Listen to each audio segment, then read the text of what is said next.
Salut et bienvenue dans cette nouvelle vidéo. Aujourd'hui, je vous propose de découvrir ensemble une nouvelle structure de données, UnionFind, qui va nous permettre de travailler sur des groupes de données disjoints. Alors dit comme ça peut paraître un petit peu compliqué, mais pour vous donner un cas concret, sur mon site, j'ai décidé de représenter les technologies que j'ai traitées avec leurs relations. Et ce que j'aimerais bien faire, c'est être capable de savoir par exemple combien j'ai de vidéos qui sont reliées au front-end, combien j'ai de vidéos reliées au back-end. J'aimerais bien aussi trouver des vidéos qui sont orphelines, c'est-à-dire qui ne sont reliées à aucune technologie. Donc à l'heure actuelle, ces données, je les ai représentées de deux manières. D'abord, j'ai mes nœuds qui sont représentés sous forme d'objets avec différentes informations. Et ensuite, j'ai mes relations, mes edges, qui vont avoir l'ID de la source et l'ID de la cible. Le problème de cette structure de données, c'est que si je veux savoir si deux technologies sont reliées ensemble, je suis obligé de parcourir l'arbre. Alors pour vous donner un exemple plus simple avec des lettres, si je veux vérifier que la lettre D et B est reliée, je suis obligé de remonter l'arbre jusqu'à trouver le point B. Et ça devient encore plus compliqué si j'ai des cycles qui sont faits dans le graphe, parce que potentiellement, il faut que je fasse en sorte de ne pas revisiter des nœuds que j'ai déjà visités. Et c'est là que le UnionFind intervient. Le principe, c'est d'avoir un objet qui va contenir seulement deux méthodes.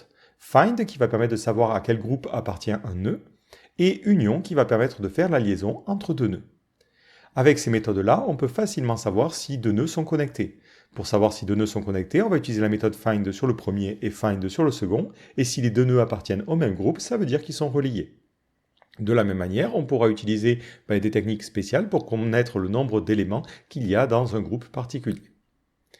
Alors ce que je vous propose, c'est d'essayer de l'implémenter ensemble. On va le faire ici en TypeScript, mais je vais parler de manière générique. Donc quel que soit le langage que vous utilisez, vous pouvez suivre cette vidéo. Donc la première chose que je vais faire, c'est créer la classe avec les méthodes. Pour l'instant, on ne va pas faire l'implémentation, mais on va suivre ce que j'ai dit. Donc moi, je vais exporter une nouvelle classe que je vais appeler UnionFind.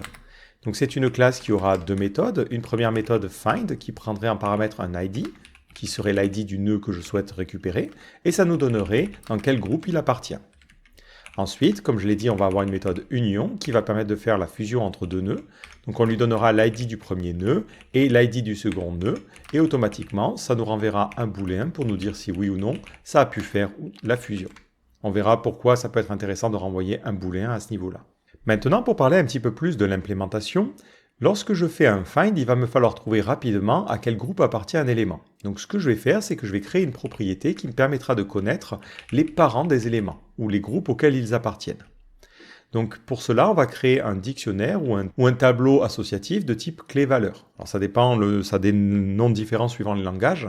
Dans le cadre du JavaScript, on va parler d'une map. Donc au niveau de cette propriété, ça sera une map qui contiendra en clé une chaîne de caractères qui sera l'ID de l'élément et en valeur une chaîne de caractères qui sera l'ID du parent. Ce que je vais faire, c'est que lorsque je vais construire mon UnionFind, je vais lui passer l'ensemble des nœuds. Et par défaut, il faudra qu'il remplisse ses parents. On considérera qu'un nœud est un nœud racine s'il est parent de lui-même. S'il n'a pas de parents, c'est que effectivement c'est le nœud le plus à la racine. Donc pour cela, je vais définir mon constructeur. Je vais lui préciser qu'il recevra en paramètre des ID, qui sera un tableau de chaîne de caractères. Et je vais construire ma map à partir de ça. Donc je vais faire un vis.parents et je vais lui demander de construire une nouvelle map. Et je vais prendre chacun de mes ID et générer un tableau qui contiendra en clé l'ID et en valeur l'ID. Donc ça va me permettre de créer comme ça cette map-là. Et ça, il faut que je mappe sur mes éléments. Maintenant que j'ai cette structure-là, pour vous la montrer, au niveau de mon fichier principal, je vais pouvoir utiliser mon UnionFind. Donc je vais faire un const uf égale new UnionFind. Et je vais le construire en lui passant l'ensemble des nœuds. Et après, je vais faire un console.log de uf. Et je vais représenter ce UnionFind visuellement. Ça vous permettra de voir les relations au fur et à mesure qu'on rajoutera de la logique. Si je regarde ce UnionFind, on voit bien qu'on a l'ensemble des parents et chaque élément est parent de lui-même. Donc le parent de A, c'est A, le parent de B, c'est B, et ainsi de suite, ainsi de suite. Alors la première méthode que l'on va faire, c'est la méthode find. La méthode find, son objectif, c'est de trouver l'élément qui est racine, c'est-à-dire le groupe auquel appartient un élément. Donc imaginons, nous, on a des relations qui sont faites au niveau des parents. Je vais devoir remonter de parent en parent jusqu'à trouver un élément qui est son propre parent. Donc je vais commencer par chercher le parent de mon élément. Donc je vais faire un const parentID et je vais lui demander de prendre la liste de mes parents et de venir trouver celui qui correspond à mon ID. Si l'ID du parent est égal à l'ID que j'ai passé en paramètre, par exemple, imaginons là, je lui demande de me trouver à quel groupe appartient A, il va me dire le parent de A, c'est A. Donc, vu que c'est déjà égal, dans ce cas-là, on peut considérer que c'est ça le nom du groupe. Et on retournera dans ce cas-là parent ID. Dans le cas où ce n'est pas ce qui est arrivé, ce qu'il va falloir faire, c'est remonter au parent de l'élément que j'ai ici, jusqu'à en fait arriver à l'élément racine.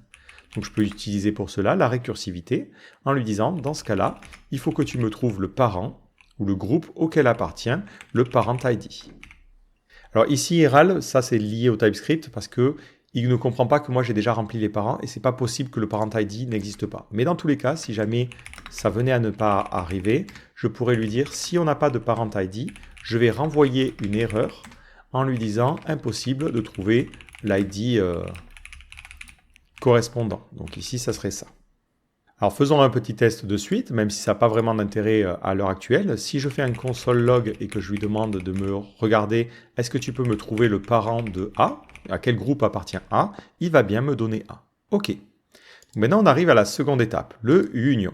Et c'est là que l'union va être particulier, parce qu'on pourrait se dire, par défaut, ce qu'on va faire, c'est qu'on va dire que le parent de l'ID 2, ça sera l'ID 1, ou inversement. Il n'y a pas vraiment de notion d'ordre. Sauf que nous, ce qui nous intéresse, c'est de savoir à quel groupe appartient un élément, ou de savoir si deux éléments sont dans le même groupe. Avoir toute la représentation de l'arbre ne nous intéresse pas. Donc ce que l'on va faire, c'est qu'on va utiliser les méthodes find pour trouver la racine de 1 et la racine de 2. Donc je vais faire un const, root1 égale vis.find de l'ID 1. Ensuite, je vais trouver le root2 qui sera un vis.find de l'ID 2. Là, il peut se passer un premier problème, c'est que les deux éléments ont la même racine. Dans ce cas-là, ça veut dire que les deux éléments font déjà partie du même groupe, et ça veut dire qu'on est potentiellement en train de faire un cycle. Donc ici, je lui dis si le root1 est égal au root2, dans ce cas-là, je return false. C'est l'intérêt ici d'avoir un boolean. Dans le cas contraire, je retournerai true. Alors maintenant, qu'est-ce que je vais devoir faire ? Je vais devoir relier la racine de 1 à la racine de 2, ou l'inverse. Comme je l'ai dit, il n'y a pas vraiment d'importance pour l'instant. On verra qu'après, il y aura une notion un peu plus compliquée, mais pour l'instant, ce n'est pas important. Donc je vais lui dire que le parent de la racine root 1, c'est maintenant root 2. Alors faisons un test. Je vais ici lui demander de faire une liaison entre la lettre A et la lettre B. Au niveau de mon graphique, on voit que les deux sont bien reliés. Maintenant, je vais lui demander de faire une liaison entre la lettre A et la lettre C. Ce qu'il va faire, si on regarde notre map, c'est qu'il va préciser que le groupe auquel appartient A, c'est B, parce que c'est fait à cause de cette liaison-là. Quand j'essaie de relier A à C, il va détecter que le groupe de A, c'est B, et du coup, C, il va le relier non pas à A, mais directement à B. Et c'est pour ça qu'on a cette liaison-là. Comme on l'a dit, on ne s'intéresse pas à la représentation exacte de notre arbre. L'idée, ça sera plus tard de se dire, tiens, est-ce que C et A sont reliés ensemble ? On pourra le faire facilement. Par exemple, si je regarde à quel groupe appartient B et à quel groupe appartient A, ça va me donner le même groupe. Ici, c'est le groupe C. Donc, ça veut dire que les deux éléments sont reliés ensemble. La petite particularité, c'est que, imaginons maintenant, j'ai envie de relier D à C. Donc ici, je fais un uf.union et je dis que je relie la lettre D à la lettre C. Qu'est-ce qui va se passer ? Il va détecter que C, c'est la racine, et il va directement lier D à C. Ensuite, juste pour un petit peu le perdre, je vais lui demander de faire une autre union, et on va relier la lettre C et la lettre E ensemble. Donc là, vous voyez, j'ai inversé, mais voilà, le résultat nous importe peu, tous les éléments sont reliés ensemble. Si je regarde, est-ce que finalement la lettre E et la lettre D sont reliées ensemble. Alors, elles ne le sont pas directement, mais en fait, vu qu'elles ont un parent commun, elles appartiennent effectivement au même groupe. Et on nous dira ici, effectivement, c'est le même groupe. Donc, on pourrait d'ailleurs se faire une fonction, ici, qui s'appellerait isConnected, pour voir si deux membres d'un groupe sont connectés ensemble, donc qu'ils appartiennent au même groupe. On lui donnerait un ID 1, qui serait une chaîne de caractères, un ID 2, qui serait une chaîne de caractères, et ça nous renverrait un boolean. Ce que ça ferait, c'est que ça trouverait à quel groupe appartient l'ID 1 et ça vérifierait est-ce que c'est le même groupe auquel appartient l'ID 2. Et là, j'ai fait ce que je regarde depuis tout à l'heure pour savoir si deux éléments sont connectés. Ici, je peux lui demander de regarder est-ce que les éléments, par exemple E et B, sont connectés. Et ça sera effectivement le cas, on me renverra true. L'avantage de cette approche, c'est que c'est facile de connecter deux groupes disjoints. Pour l'exemple, on va faire une petite union entre I et G. Donc ça va créer un lien séparé, voilà, qui est externe au graphe. Et maintenant, je vais me dire, tiens, j'aimerais bien lier la lettre I à la lettre D. Donc là, la racine du premier groupe, c'est la lettre E. On peut le vérifier en regardant que, effectivement, ici, E, son parent, c'est lui-même. Et du coup, lorsque on lui demande de relier le groupe IG à notre groupe principal, ben, ça le lie au groupe parent E.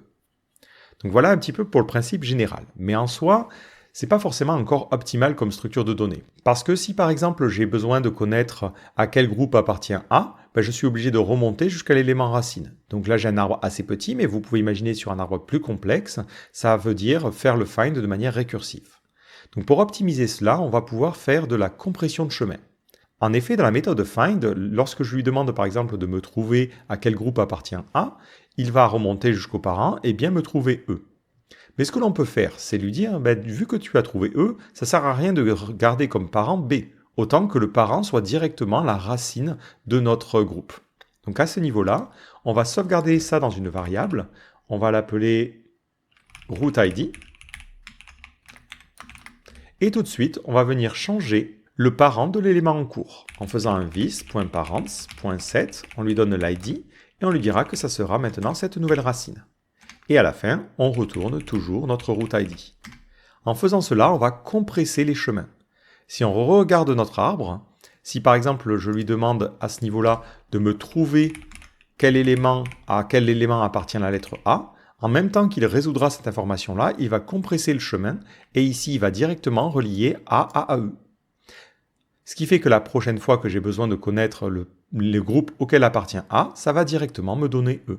Si je fais par exemple la même chose avec la lettre I, ben, automatiquement ça fera la compression et vous voyez qu'on se retrouve avec un arbre qui est beaucoup plus simple à parcourir.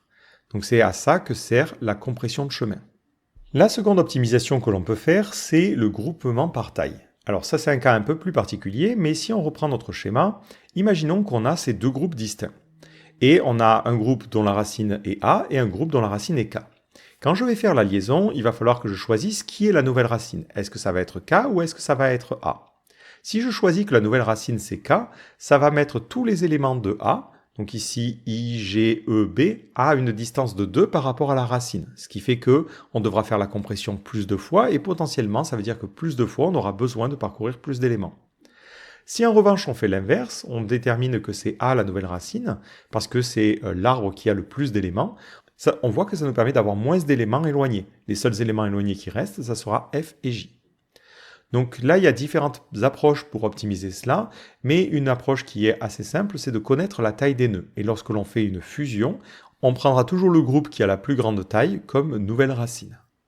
Donc ça veut dire qu'au niveau de mon union find, je suis obligé d'avoir une autre information, c'est une map contenant la taille de tous mes éléments. Donc cette map, on va l'appeler sizes, et on va préciser que c'est une map qui contiendra en clé une chaîne de caractères qui correspondra au nom du nœud, et en valeur la taille correspondant. Initialement, on va préciser que tous nos arbres, ils vont avoir comme taille 1. Et ça, on va le sauvegarder dans la variable sizes. Maintenant, quand je fais ma fusion, c'est à ce niveau-là, plutôt que de le faire arbitrairement dans un ordre, je vais faire un choix. Donc ici, je vais sauvegarder la taille du premier élément. Donc pour cela, je vais faire un vis.sizes et je vais trouver la taille qui correspond à la première racine. Et si je ne trouve rien, mais je suis censé toujours trouver quelque chose, je mettrai 0. C'est juste une sécurité ici pour éviter les erreurs au cas où. Ensuite, je trouve la taille numéro 2 et je vais récupérer la taille de la racine numéro 2. Donc ça me permet en fait de connaître facilement la taille d'un groupe. Ça pourra être utile aussi plus tard pour ajouter une fonction. Maintenant, je vais lui dire si la taille 1 est inférieure à la taille 2. Dans ce cas-là, ça veut dire que le parent, je vais devoir le faire dans l'ordre que j'avais déjà décidé. C'est-à-dire que l'élément 1 va avoir comme racine l'élément 2, parce que c'est l'élément 2 qui contient le plus d'éléments. Ce que je vais faire aussi, c'est que maintenant, pour cette racine numéro 2, il faut que je change sa taille. Donc je vais lui dire que la taille de l'élément root 2, ça sera la taille du premier arbre plus la taille du second arbre. Dans le cas contraire, je vais faire la relation en sens inverse. Donc je vais lui demander que le parent de root 2 devienne root 1. Et ensuite, au niveau de la taille, je vais lui demander de faire en sorte que la taille de l'élément root 1, qui est donc la nouvelle racine, devienne size 1 plus size 2. Alors maintenant, pour reprendre l'exemple que l'on avait vu tout à l'heure, je vais lui demander de faire l'union entre K et F. Ensuite, on va faire l'union entre J et F. Donc ça va me donner un groupe comme ça de 3. Et on va faire la liaison entre les deux groupes en lui demandant de faire l'union entre A et K. Et ce que je vais faire ensuite, c'est que je vais regarder à quel groupe appartient la lettre J, pour voir si c'est au premier groupe ou au second, c'est-à-dire est-ce qu'il l'a fait dans le bon ordre. Donc ici, je lui demande de me dire à quel groupe appartient la lettre J. Si je regarde au niveau de ma console, on me dit bien c'est A. Donc c'est bien ce premier groupe-là. Il fait la relation dans le bon ordre. Et si on voit aussi notre arbre de manière générale, on voit qu'il est relativement simple. Il choisit toujours la bonne relation plutôt que d'avoir tout qui est écarté avec K comme nouvelle racine. Ce qui est intéressant aussi, c'est que le fait d'avoir ces tailles-là nous permet facilement de connaître le nombre d'éléments qu'il y a dans un groupe. Par exemple, je peux créer une méthode size, je lui donnerai un ID, et ça me donnerait le nombre d'éléments qui sont dans ce groupe-là.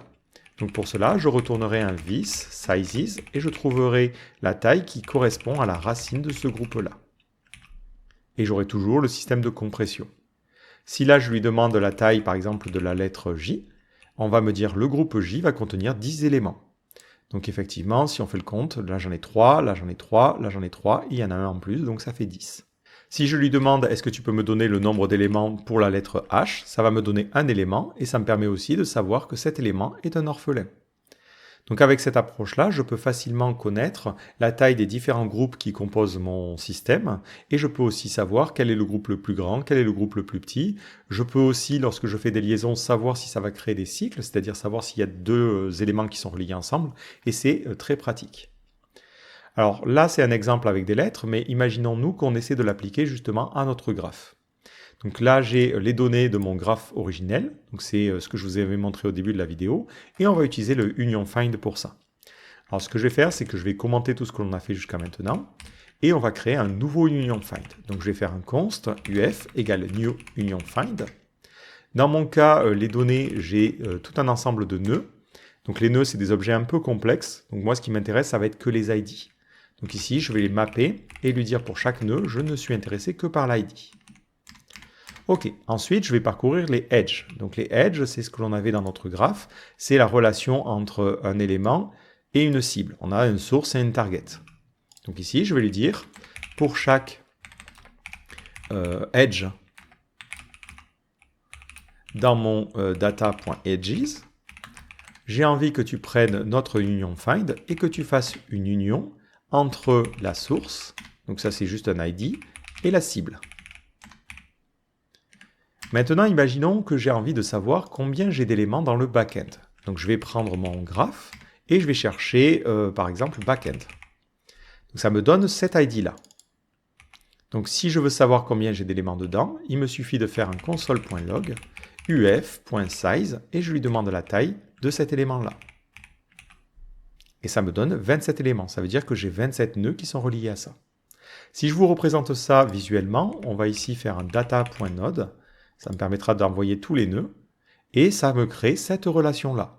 Donc on voit que c'est assez différent de la structure que je vous ai montré tout à l'heure. On a vraiment ce côté central. Donc là, on identifie très clairement quels sont les nœuds qui sont des racines. On a front-end, on a DevOps.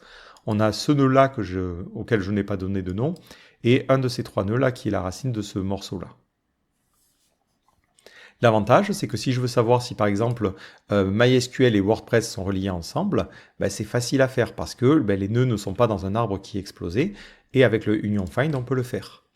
Donc là, idéalement, il faudrait que je puisse faire une recherche par nom, mais cherchons par exemple WordPress. Donc WordPress, c'est cet ID-là. Donc ici, je vais lui demander, est-ce que on a une connexion entre ce premier nœud et le second nœud? On avait dit base de données, donc je vais chercher base de données. Voilà. Et ça me donne effectivement true. Si je regarde, est-ce qu'on a un lien entre WordPress et du CSS? Moi, dans mon cas, ce n'est pas le cas, parce que ça appartient à deux catégories que j'ai estimées différentes, deux groupes différents de technologies. Dans ce cas-là, ça me donnera bien false. Et en plus, on a ce système de compression Donc, si par exemple là JSON ça a été fusionné un peu en dernier, donc ça reste un peu éclaté, mais si je lui demande de me retrouver à quel groupe appartient JSON, alors hop là c'est pas union mais c'est find, et on va avoir JSON qui était là auparavant, qui va être directement fusionné au niveau de ce nœud là, donc on retrouve JSON à ce niveau là. Et là, on a terminé avec ce principe du union find. Donc comme vous le voyez, c'est pas forcément une classe qui est complexe à implémenter, mais elle permet de nous sortir de pas mal de situations complexes lorsqu'il s'agit de travailler avec des groupes disjoints. Donc si on prend un autre exemple, imaginons que vous travaillez avec une organisation et vous avez différents pôles, vous avez envie de savoir combien il y a de personnes dans le même pôle, vous avez envie de savoir si deux personnes sont dans le même pôle. Mais ce genre de choses, c'est beaucoup plus facile à faire avec le union find que si on gardait notre arbre original. Et en termes de performance, grâce à la compression de chemin et à la fusion par taille, on obtient, quelle que soit la taille de l'arbre, des performances qui sont correctes. Et ça, c'est très important, surtout sur un grand nombre de données. Donc j'espère que cette vidéo vous aura plu. C'est un petit peu plus technique que d'habitude, mais je trouve que c'est super intéressant parfois de regarder comment fonctionnent des petits algorithmes particuliers pour résoudre des problèmes complexes plus simplement. Donc n'hésitez pas maintenant à rajouter le union find dans votre boîte à outils. Et je vous dis à la prochaine!